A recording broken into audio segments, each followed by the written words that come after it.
Olá pessoal, tudo bem? Eu sou o Wilson Rodrigues, aqui do Jefa Sorocaba. Estamos aqui para mais um programa Estudando Marcel Benedetti. Muito obrigado a vocês que têm nos acompanhado. Estamos aí estudando o livro Animais, tudo que você precisa saber da Mundo Maior Editora. Faltam poucas questões para a gente terminar esse livro, hein?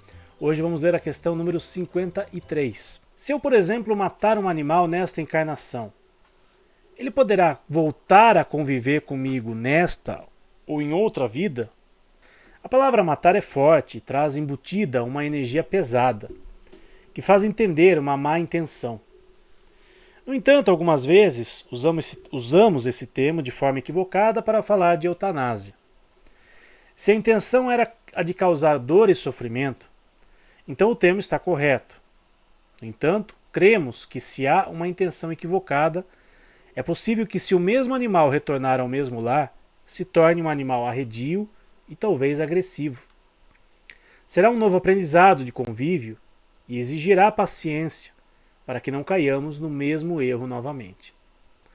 Talvez os espíritos responsáveis pelo animal não o deixem voltar ao mesmo lar imediatamente, até se certificarem de que ele poderá cumprir o seu roteiro de aprendizado com segurança. Para tanto, se exigirá uma mudança de atitudes e pensamentos a respeito do padrão que esta pessoa vinha mantendo até o momento. A reforma íntima, sem dúvida, será exigida com urgência para que o animal retorne ao lar com segurança. E aí o Marcel colocou uma questão do Livro dos Espíritos, questão 747, que está no capítulo A Lei de Destruição.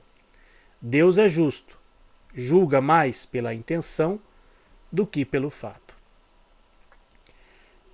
A gente não sabe qual foi a intenção, né, da pessoa que fez essa pergunta, né, se ela perguntou isso falando sobre eutanásia ou, né, se a intenção realmente, né, o ato em si, era de matar no sentido, né, literal da palavra, né, matei o animal.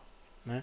É diferente se acontece um acidente, por exemplo, a gente atropela um animal, né, sem a intenção a gente acaba, né, infelizmente tirando a vida de um animalzinho. Então a gente não sabe qual foi a intenção por trás daquela pergunta. Mas a gente sabe que quando nós abusamos do nosso livre-arbítrio, quando nós cometemos equívocos, e muitas vezes equívocos sucessivos, a espiritualidade superior ela não vai permitir que aquele animal inocente tenha que passar novamente por aquela mesma situação com aquela mesma família, a não ser que seja necessário para o aprendizado daquela família, se for para um bem maior, e que muitas vezes esse bem maior acaba incluindo o animal por tabela, no sentido dele ser um instrumento de auxílio para aquela família. Porque a gente sabe que os animais eles têm essa incumbência, né? Eles têm essa missão também, de servir de instrumento da paz de Deus para auxiliar uma família, uma pessoa.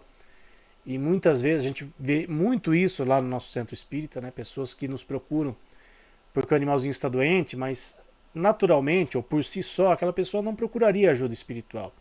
Aquela pessoa não buscaria uma espiritualidade para ela se não fosse para buscar o auxílio para o seu animalzinho. Então, às vezes, o animal acaba retornando quando necessário para uma família que o maltratou, que fez algum mal para ele, para o aprendizado daquela família, para o aprendizado daquele ser humano. Mas isso quem vai decidir são os amigos espirituais, que têm uma visão muito mais ampla da situação, têm uma capacidade, né, de discernimento muito maior do que a gente. E claro, quando é o oposto, né, quando a gente trata bem o animalzinho, quando ele está sob a nossa tutela e ele acaba partindo, né, às vezes no nosso entendimento, sem a gente querer, né, a gente não desejava que ele partisse naquele momento, a gente pode sim pedir aos amigos espirituais para que ele volte para a gente numa nova encarnação.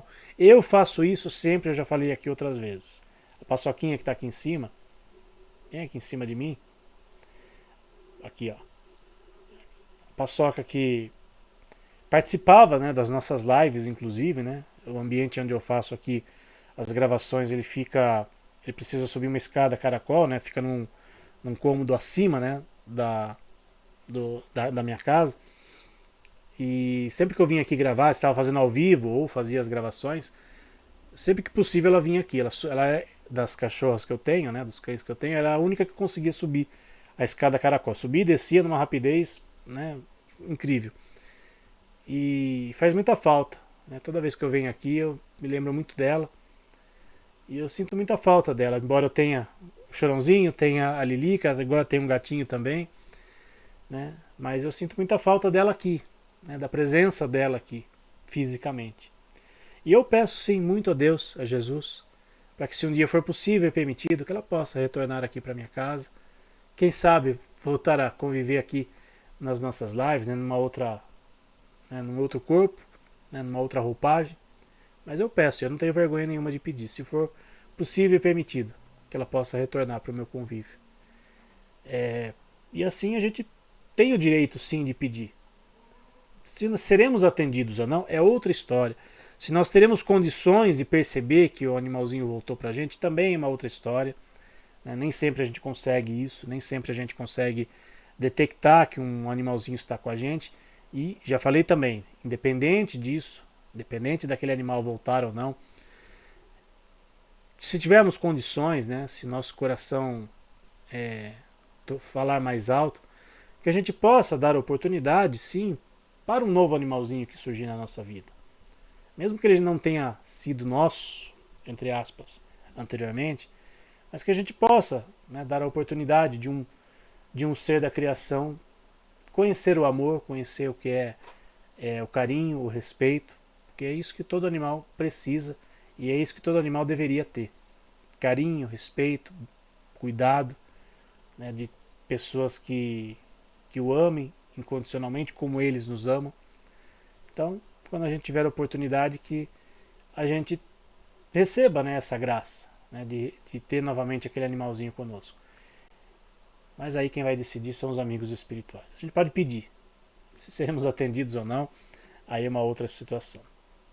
Para encerrarmos a nossa conversa de hoje, um trecho aqui do Evangelho segundo o Espiritismo, está lá no capítulo 1, e é um trecho, é um dos mandamentos de Deus, né, o 10º mandamento. Não matareis, não causareis dano ao vosso próximo, né? Se referindo aí no caso à pergunta, né, que foi feita ao Marcel, se a gente matar um animal, né, se ele vai poder voltar para a gente, né, depende da situação, né, como falamos aqui, e a espiritualidade superior aqui irá decidir. Muito obrigado, pessoal, mais uma vez pela companhia de vocês e mais este programa Estudando Marcel Benedetti. Semana que vem estaremos de volta aqui. Tchau, pessoal, fiquem com Deus.